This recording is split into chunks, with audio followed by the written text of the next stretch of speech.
Very pleased to have with us on the program right now from the incredibly popular blog Hot Air, Mr. Ed Morrissey, who is in Iowa this evening, getting ready for the Ames straw poll. Ed, good evening, sir. Good evening, sir. How you doing? Excellent. Thanks for coming on the program tonight. Oh, it's my pleasure. Great to be on with you. So how's Iowa treating you? Iowa's great. You know, it's a great little town here in Ames, and we just came out of a Tim Pawlenty event. We're going to be hopefully catching up to Herman Cain and maybe Romney and a couple of the other campaigns that are out here stumping for the straw poll on Saturday. Of course, we got the debate coming up tomorrow night. That'll be nationally televised by Fox, and we're going to be there for that, too.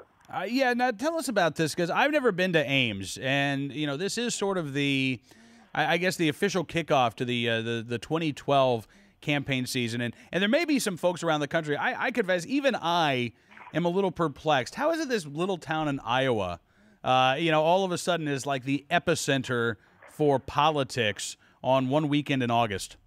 You know, it's a good question. Basically, what this is the Republican Party fundraiser for the entire state.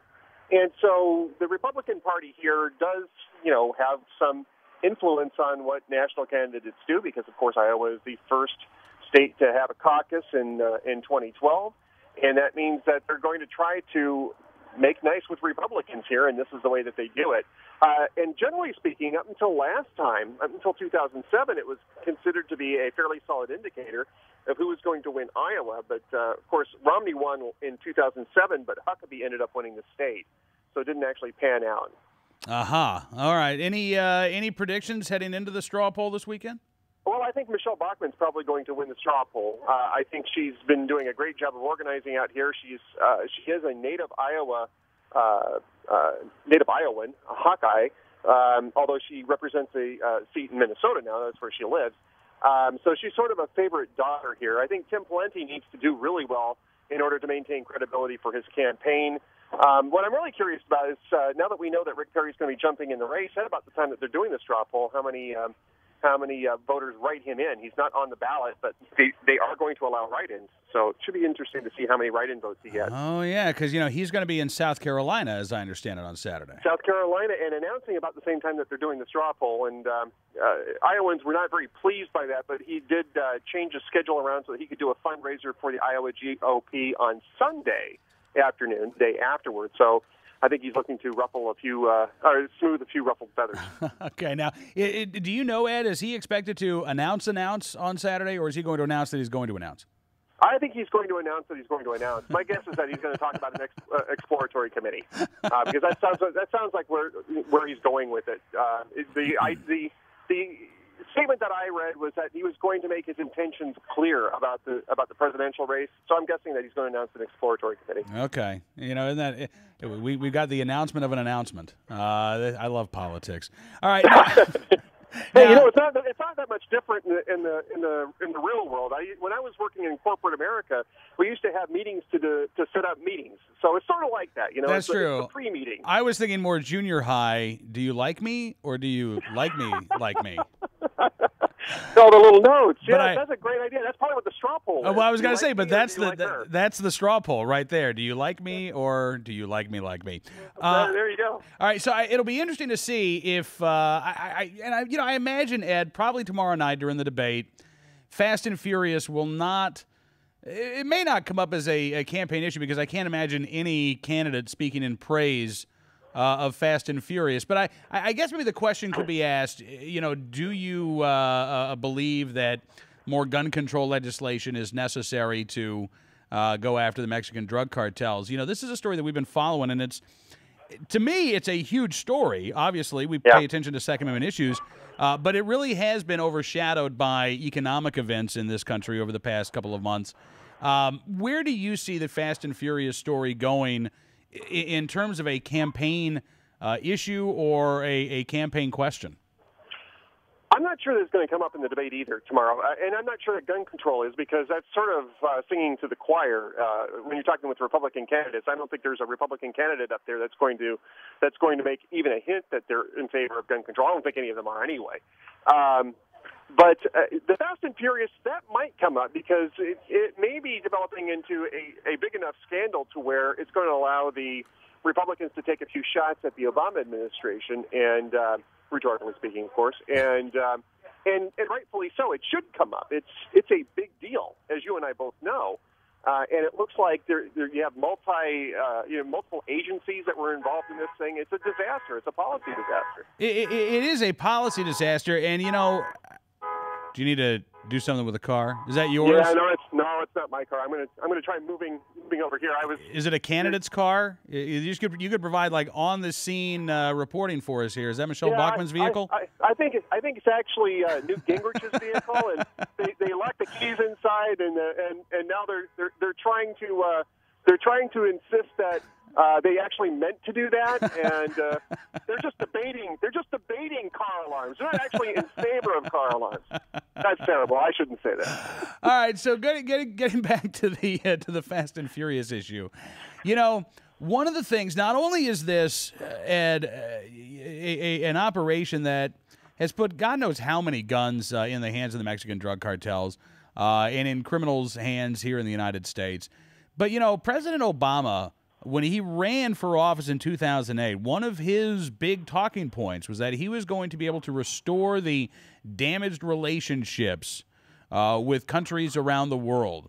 And now we're at a point where Mexico, you got politicians saying, look, if any of these ATF guys show up down here, we're going to arrest them and we're going to charge them. And we'd really like to extradite some of the guys that are still in the United States. A guy like Bill Newell, who is the former special agent in charge of the Phoenix office, who is supposed to go to Mexico and become the ATF's attaché, is now cooling his heels in D.C. because they can't send him down there. They're afraid he's going to be arrested. Well, I mean, this just goes to show you what happens when you elect somebody who has no executive, diplomatic, military experience whatsoever. And this is what smart power looks like, apparently, to the Obama administration. And I don't blame the Mexican government for feeling this way. I mean, we flooded their country with guns. We apparently didn't tip them off to the issue, and there's reasons for that, too. But, both countries are paying for this program in lives, in blood, and they're not happy about it.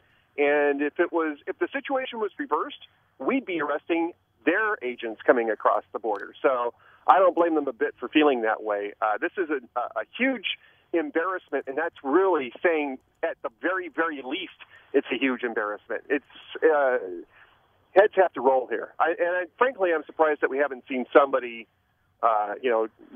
bite the bullet, so to speak, and resign and try to deflect the criticism from the Obama administration. And Cam, you and I both know this is going to end up going pretty high up the food chain. Somebody's going to be in a lot of trouble here. Well, I think you're absolutely right. I think the question is just how high up does it go? Clearly the Obama administration wanted Ken Melson, the acting director of the ATF, to be the fall guy. You had these anonymous sources talking to the Washington Post saying that Melson was going to resign in just a couple of days, and that was back in June. And then Melson came out and said, no, I'm not planning on resigning. So clearly I think that was some behind-the-scenes pressure. The administration thought, look, he's the acting ATF director. We've got our guy that we've nominated. If Melson resigns, then we can use that as a reason to push for a permanent director. That didn't happen. Then, you had Bill Newell's statements, and I don't know if Newell was kind of set up to be the fall guy, but at the last House Oversight Committee hearing, Bill Newell, again, the former special agent in charge of the Phoenix office, was asked, well, how many conversations did you have with this fella named Kevin O'Reilly about Fast and Furious? Kevin O'Reilly works on the staff of the National Security Council, and Bill Newell said, we had a couple of I probably talked about it a couple of times. We didn't have any specific conversations where that was the only topic, but he did say that he had discussed Fast and Furious with a National Security Council staffer, and that's kind of where we are right now, Ed, in terms of, who knew.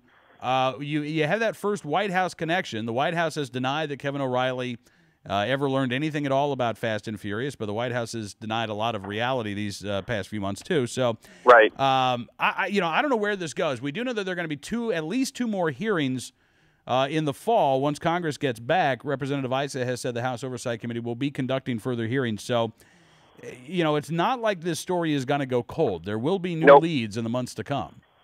Yeah, this is not going away. ICE is not going to let this go away, and it shouldn't go away. People are dying because of the incredibly bad policy and bad handling of this administration, and this administration doesn't seem to be terribly interested in getting to the bottom of it. I think it's an indication that it goes very high up, and that the administration is very scared about whose head is going to have to roll on this. Yeah, I think you're right. Well, listen, Ed, I appreciate you coming on the program tonight, sir. Have fun in Iowa, and next time you're in D.C., let me know so we can go out to the NRA range, will you? I am eaten up with jealousy after watching that video with Jim Gertie, so absolutely I'm going to do that. All right, Ed. Thank you so much, sir. We'll talk to you soon. Sam. Bye-bye. Ed Morrissey joining us from hotair.com.